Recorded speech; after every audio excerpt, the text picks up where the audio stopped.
If there's one bit of advice, Nicole, that you could give to mold inspectors that you see currently, just to improve the quality of their reports and their work, what would that advice be?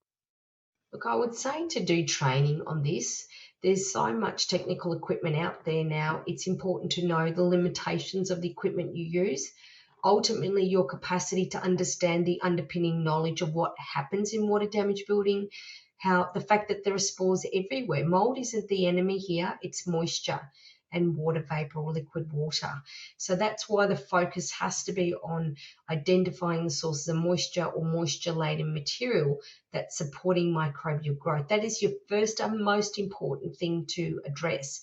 Understanding the conditions that lead to microbial growth is very important.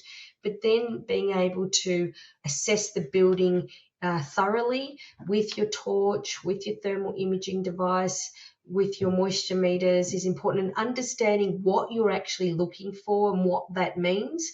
And then, of course, undertaking a sampling plan and being able to interpret the lab results is very important. That again is like a dog's breakfast, how to interpret lab reports.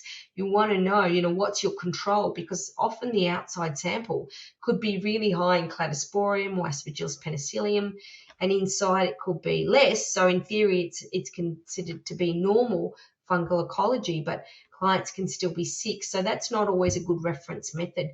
Understanding the different ways to interpret lab results is really, really important, because that could be make or break between spending 40,000 on remediation and not having to do it at all.